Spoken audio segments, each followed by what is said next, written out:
Welcome to another video with Discover Dunwoody. I am Mark Galvin, the Director of Marketing here at Discover Dunwoody. We are so glad you're with us. We are going to speak to a member of our local city government today, and he is Joe Seconder. He is, is there a title that goes with your city council, like third division, or is it just city council member? Post 5, There we District go. 2 at large, city councilman. Well, we are so glad that Joe made some time to come by and chat with us today.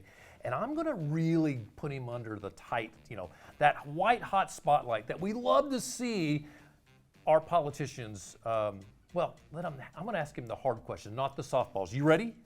You betcha. All right. So we're going to start here. You were deployed. You were you served.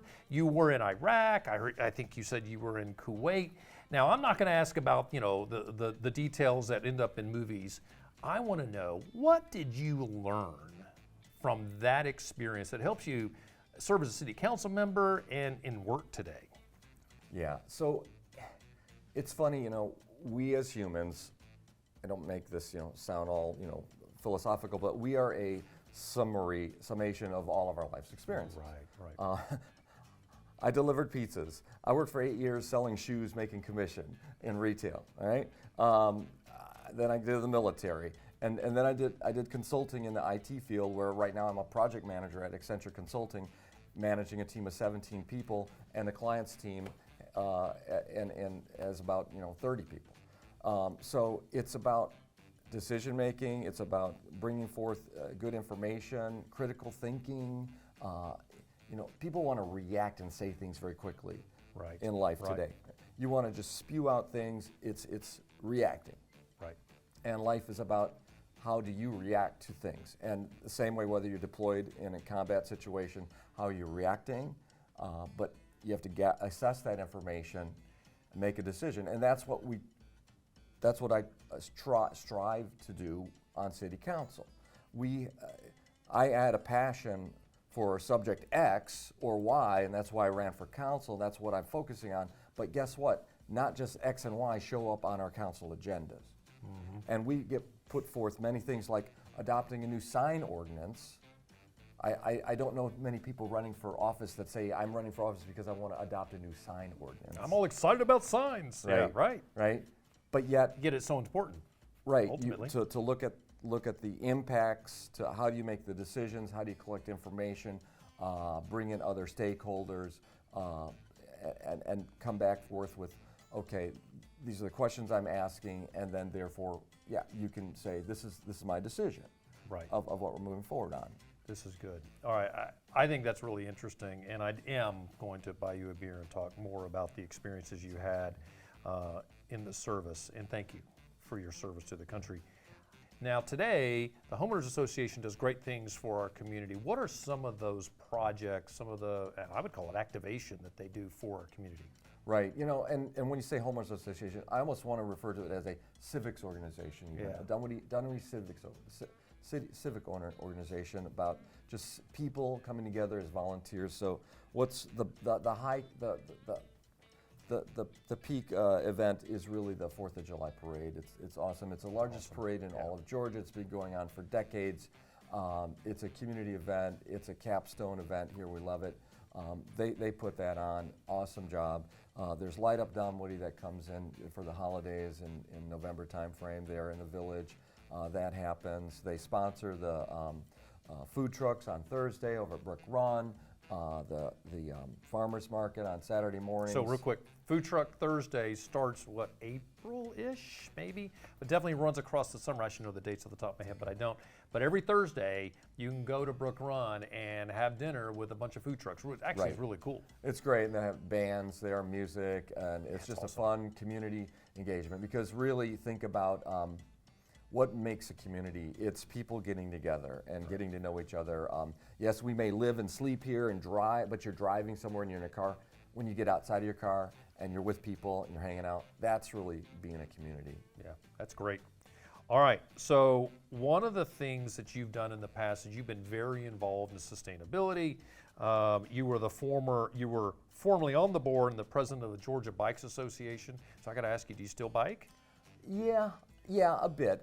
It's more for exercise, I could say, but Sure. it clears the brain, clears the head. I do a little more mountain biking these days. I just Oh, that's fun. and just go up near off of Columns Drive. There's a great place in the national park there at Soap Creek, and literally within 15-minute drive of here, you can be in the woods and you don't even know where you are in a big metro area. One of the things about Atlanta, for those of you who don't live here, is everything is within your reach in our city, right? So here we are in Dunwoody, but you can get to Columns Drive, which is just around the street, for biking, for hiking. That's on the Chattahoochee, or you can be in the North Georgia mountains in an hour, hour and a half for another biking trip, which is a little more strenuous, but we are very close to everything. That's right. So, And quick back to the Yeah. biking thing. For the on road, what's amazing if you look back there, we're going to try to build out a whole new kind of trail network and keep it protected so that people that are 8 years old or 80 years old can feel comfortable to go ride a bike, just a that's couple of good. miles. Yeah. See if I live over by Jet Ferry and Mount Vernon there at the Williamsburg area, but my wife doesn't want to ride her bike on Mount Vernon. Can you imagine that? I don't know why, but she just doesn't want to ride her bike it's a on Mount Vernon. little busy. So if we can build that out so she can go the 2 miles, guess what that takes? 10 minutes. It's a Wow. 10-minute bike ride to go 2 miles. And all of our little nodes are only 2 miles apart. So we're working with the Path Foundation right now, doing a Trails great. Master Plan, okay? And it's like, now, how do we fund that and build that? Well, right now it's in January. Yep, right. And fingers crossed that we may be asking the citizens whether they want to have skin in the game to say for capital investments, strategic investments, that we may have a bond referendum put on the ballot this coming November. Got it. With a for those well-rounded, for that type of work. potentially do that, That's to good. build out our parks, and some other unmet capital needs. We've been vetting them with a capital projects committee that Tom Lambert stood up. We're going to have our council retreat coming up in March that we're going to really sit down and focus on that. Roswell just passed a very, very extensive bond referendum this last November. Probably a total of maybe $150, $170 million projects. Wow, wow. Alpharetta did a couple years ago with their parks. This is good. Brookhaven did it a few years ago. So we think that our citizens, if we provide them the information, it's up to them, right? It's not up to us, that we can provide a well-rounded list and say, what do you think? And at the end of the day, it's up to them I like to this. decide. So the Path Foundation, if you haven't looked them up, check out the internet. Look up Path Foundation. This is a group that does a very good job of understanding how to build pedestrian areas on a street or off a street, and we are actually fortunate. They're based in Georgia. They do great work all over the city, and you can see a lot of the other things that they do to have have the ability to pull them in, do some work, or do it on our own is all good. So I think that that's fantastic. All right, I want to ask you a question. You told me that you lived overseas. Where did you live overseas, and for how long? Yeah, I lived in Zurich, Switzerland for 4 years. Then, of course, I was jumped over during that time frame, went over to Kuwait with my unit for a year, Sure, got okay. deployed, and then lived in Copenhagen for a year. Zurich, Kuwait, Copenhagen. and Belfast for about half a year. Wow, Belfast. Oh, I'm Irish, so I love that. And the whole time, the first 4 years when I was in Zurich, I was traveling all over Western Europe consulting. So yes, I'd go in the office in Zurich sometimes, but oh, by the way, I have to go to Madrid, and what honey, a do you good want to spend the experience. weekend? Or we're going to Milan for work, and let's stay over. So I love that. I'd spent some time outside of my hometown here of Atlanta, and that experience was terrific. When you experience other cities, especially in a whole nother country, you pick up a lot of things. Was any part of that influential in you wanting to be on city council? And if yes, why? That's exactly right, Mark. It completely changed my life perspective. Prior to me moving to Europe and then returning back to the States, I had never attended a local government meeting. I didn't know who would be on the ballot. I looked at national level partisan politics and thought that was it. Because the national politics has a huge impact on us. And I'm kidding, but tongue in cheek, your local, Joe has a lot more impact on everybody locally here in Dunwoody than the national politics does. So you took that experience in Europe and you found that, gosh, I need to get involved here locally. how do you affect change in the public realm? How do things happen? From a sidewalk being put in to a development coming in, to the parks, to the police, to the budgets, how are things work? So I came back and I got involved in advocacy. And again, it's all back to decision making, building coalitions, and knowing that is officially I'm an outsider, I don't have a vote, but yet the citizens can have impact. Right. And I tell you, I pivot back to people be screaming and jumping up and down about national politics, and I come back to say, do you really know what's going on in your own zip code? Yeah, that's a good point. And you can't scream and do these kind of things if you truly want to get things done. If you want to collaborate, do you want to have compromise? I have things where I say, I'm at 100, but maybe we're at 0 now. I still want 100, but you know what? If you get 20% of that, that's infinitely improvement. more than 0. Yeah, that's a great point. So let's talk about local, hyper-local things. What is going on in the city that you think is really great right now? So it's a big picture when you step back, because I have to say, we've had approximately a 41% turnover in property owners in Dunwoody in the last decade. 41% of home ownership flipped in the last decade. That seems high, and I don't know how to compare that to anything. If you start looking at the road I live on, we've had about a 50% turnover since I've lived there. Wow. And when we see where people are, it's a cycle of life. Mm-hmm. People move in, they raise their families, they downsize, they move to a different community. Now we have younger families and people moving into those homes. Right. And so on. So when you say what's really happening in Dunwoody, first, it's the demographic shift of just new people coming in. And they just see things and say, oh, it just has always been here. When they go to Brook Run Park today, and they've just moved here 3 years ago, they just think this has been here. Yeah. When they walk over to see the Dunwoody Village Parkway and there's sidewalks and trees on the side of it, they just assume they've always been sidewalks on Dunwoody Village Parkway. Right. And so on. They just assume that we have a police force. They assume they can contact the council or mayor, and which they can. We are so accessible. We all are. That's what I say is it's not just one thing. It's where we are today. You just peel back the layer and go back to Google Street View maps and change it back 10 years and see what it used to look like. And then you assess that.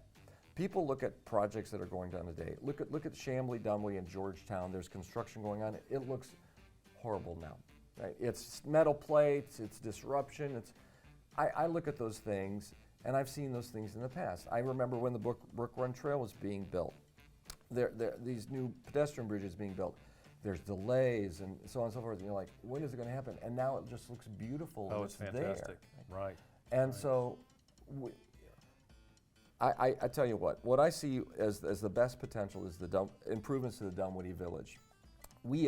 Going into this last year, we've never had a joint meeting between the Development Authority and the Dunwoody City Council. We have a development authority, and you hear about development authorities. It's a legal entity that can provide tax abatements. They can do a lot of things working with private entities, a lot more things than the government officially can do. Okay? Sure. They incent businesses. They help bring in the people like State Farm and all those things, okay? Yeah. They give them tax abatements, but then after a 20-year turn, they end up still bringing in more revenue to pay for that infrastructure. So we've focused on the Dunwoody Village. People have been begging for change in the Dunwoody Village. We know it's all owned by private people, but it doesn't matter because we are on City Council. We have to make tough decisions, and it's complicated. Right. But you can't just say, oh, our hands are tied because it's private developer. Right. Regency, the primary owner inside Dunwoody Village, for the first time, and this is public record, came to the table willing and ready to build interior streetscapes inside the Dunwoody Village over there where Fresh Market is and Barn and everything. Oh, that's fantastic. Now, we have to get the devils in the details. Right. And those darn things called legal. Well, what I think is so fantastic is that they're game. They're ready to look at, we can shake this up a bit. Yes, exactly. So we are actively engaged, and we had a concept. We paid something like $40,000 for an engineering design, concept design. So we've had skin in the game. We're at the table, they're at the table, and the development authority's at the table. I'm going to work my best to get that to come to fruition. Yeah, that's great.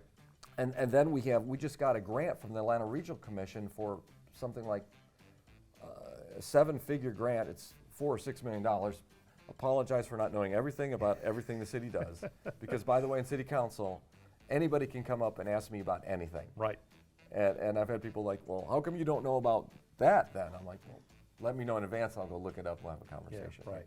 But the other exciting thing with the village is that the Chamblee-Dunwoody corridor, we got this Atlanta Regional Commission grant. I think it's around $6 million. So it could be terrific. 4, pardon me, but it's to redo that village, make it more walkable. Think about that's downtown. fantastic. Think about downtown Alpharetta and what they did there. Not Avalon, but downtown Alpharetta. Of cleaning that up and make it real pedestrian friendly and bike friendly and streetscapes and. So I think Alpharetta had a huge advantage, and that is that they started to build their city center in an area that there was, it was not pedestrian friendly at all, and they looked at everything that happened in the past, right? They looked at Roswell, they looked at other neighborhoods. They said, okay, how are we going to do this? And they did a great job of planning that. And now, so Dunwoody, let's see, the village was in place years before Alpharetta even became a city. So I think it's a little more challenging in Dunwoody because you got to go into infrastructure that's been there for years and change it and improve it. It's a little more difficult, I think. Right, it's infrastructure and it's privately owned property. Yeah, it's a big deal. Sure. But yet, there's all these different out parcels as well. When you think about the Dunwoody Village, if you pull up a GIS map, you'll see that there are independent, individual property owners as well. Right. Maybe we could pick up one of those and create a green space. That'd be great. Make a little public green.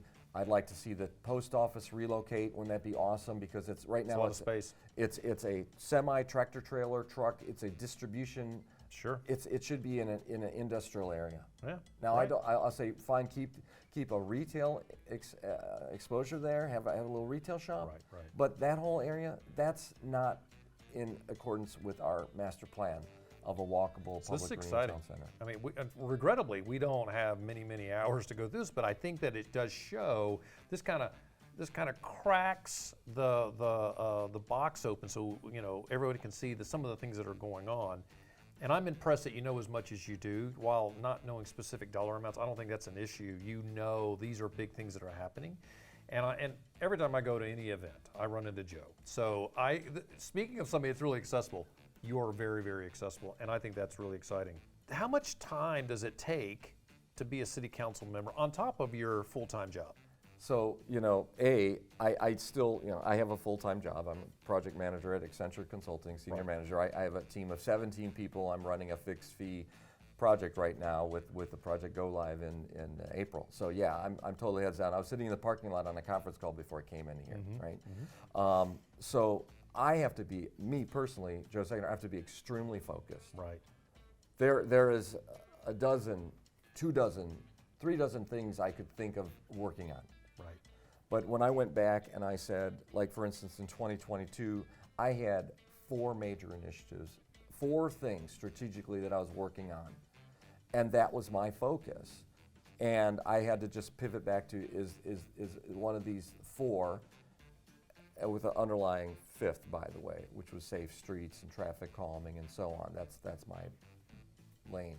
So it ebbs and flows. I can go and I'm meeting somebody on the development authority for breakfast tomorrow. Right? Okay. All right. But you know what? I was on vacation last week and I did out of office and I unplugged. Oh, good. Right?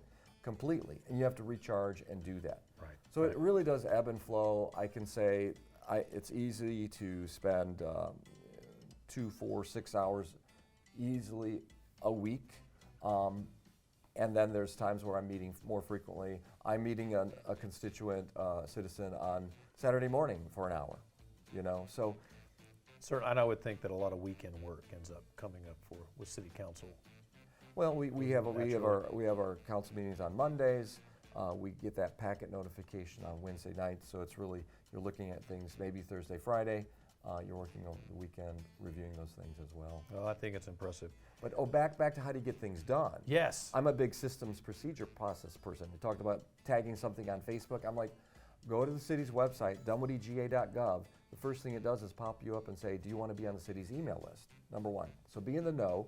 You'll get an email blast every week, the D list it's called. It's fantastic. It's a plethora of things. And it's not just what the city government's doing, it's what's happening in the city. And it's also, though, projects that we're working on. Last night, there was a public community meeting for our policing. We're currently doing a revamping of having a consultant study of our police force, of how we're structured, how we do law enforcement, from everything from budgeting to organization to deployment, how we deal with citizens. Yeah, that's right? awesome. So part one, be in the know. Part two is there are systems out there. So it's called See-Click Fix. We literally have a website. Our website, continually enhanced. There's a web page that you can go to, and it says how to get things done. Here's what do you need. So it's a branching logic. Is it a public works issue? It's a pothole. We have this app called See-Click Fix on my phone. Wow. Right? So log a pothole. It tells you right where your geolocation tells you where you are address-wise. Oh, that's Upload terrific. a photo. In about 2 minutes, you can log a ticket like that. That's impressive. That's very impressive. Well, here we are. We're at Discover Dunwoody, and I'd love to see, how does Discover Dunwoody fit in with the city? What do you see our function? Yeah, thanks so much. So back at cityhood, I was outside, independent, at-large private citizen, but understand that there could have been a couple different relationships built the way the structure is. So you all get money, you get revenue from the hotel motel tax. There's a fee that happens. So that has been in place, and counties have them, cities have them, and so on. It's what they do with that, how is that organized, right? Some places could bring it in-house, and it's a part of the department of whatever inside the city government. And the city of Dunwoody said, no, we don't want to do that. We want to create a separate entity, which is now branded as Discover Dunwoody, Right. Convention Visitors Bureau, CVB, DMO, Destination Marketing Organization, right? I'm impressed. He knows all this. There This you is go. good. So if you follow these guys on social media, you'll see that they're out engaging with folks. I know at the end of the day, your mission is about driving revenue for hotel motel business. Right. However, in that said, I'm a big proponent of, as city council, I want to build a city for the people that live here. Mm-hmm. I want to make it cool and environmental environment and a fun, exciting place to live. And then if it's that way, then it'll be good for visitors too, right? So when I say people want to have these things to draw people in, like, you know what, if you have great parks, if you have great trails, if you have great restaurants, if you have great community places, if you have fun things to do, exciting arts and culture, then it's great for people who live there. Then it even just makes it better for the visitors. So absolutely. So you guys are hooked into that. You're doing all that, building that base, and so on, and helping sell Dunwoody up. Mm-hmm. And I'm sure when realtors show up there, they can hook into your materials and so on for corporate relocations. If it's good for a corporation to live here, it's great for their families to live here too. That's good. That's good. Yeah, we are. Our mission is your mission. We're all on the same page, and I will tell you the work that the city council does to support us. And we recently were at a meeting because we have to get our budget approved by the city council, and we're able to sit down. And that's an interesting meeting. All of you should join that meeting because you get to see how each city council member would like to see us play around with our focus, and that's an important piece of feedback that we need. Well, Joe, I am so glad that you were able to join us here today. I hope you'll come back as we have other things that pop up. It would be good to hear more about the future of Dunwoody, and you're the guy that's connected to all that, so it'd be fun to talk to you. So thanks for coming. It's good to see you. Great to be here, Mark. Thank you. For the rest of you, thank you for watching another episode here with Discover Dunwoody. We are always looking for wonderful people to talk to, and when we do, we can't wait to deliver them to you. So we'll see you again soon. Thanks for tuning in.